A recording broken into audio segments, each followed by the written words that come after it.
గోపీచంద్ మలినేని దర్శకత్వంలో mega hero Sai ధర్మ తేజ్ హీరోగా సిద్ధమవుతున్న విన్నర్ సినిమాలో జబర్దస్త్ బ్యూటీ అనసూయ ఓ ఐటెం సాంగ్ చేసిన విషయం తెలిసిందే. ఇటీవల విడుదల చేసిన లిరికల్ వీడియోలోని అనసూయ హాట్ ఫోటోలు చూపరులను ఆకర్షించాయి. అయితే ఈ పాటలో బుద్ధుడి విగ్రహం ముందు స్టెప్పులు వేయడంతో నెటిజన్లు అనసూయపై ఓ రేంజ్ లో విమర్శలు చేశారు. బుద్ధుడి విగ్రహం ముందు అర్ధనగ్నంగా డాన్స్ చేయడం ఏమిటంటూ మండిపడ్డారు. ఈ ప్రశ్నలకు అనసూయ తనదైన శైలిలో ఘాటుగా సమాధానమిచ్చింది. ఈ పాటను ఉక్రెయిన్ లోని బుద్ధ బార్ లో చిత్రీకరించారని, ఆ బార్ లో బుద్ధుడి విగ్రహం ముందే అందరూ మందు తాగుతున్నారని, బుద్ధుడి ముందు తాగడం తప్పు కానప్పుడు మేము డాన్స్ చేస్తే తప్పేంటని అనసూయ ప్రశ్నించింది.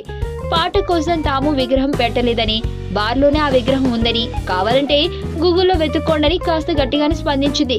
ఇతరులను గౌరవించడం చేతకాని వారికి దేవుడి గురించి మాట్లాడే అర్హత ఎక్కడుందని తనను ప్రశ్నించిన వారికి బదులిచ్చింది. సోగ్గాడే చిన్ననాయన, క్షణం వంటి సూపర్ హిట్ సినిమాల తర్వాత ఈ విన్నర్ లోని అనసూయ తళుక్కుమంది.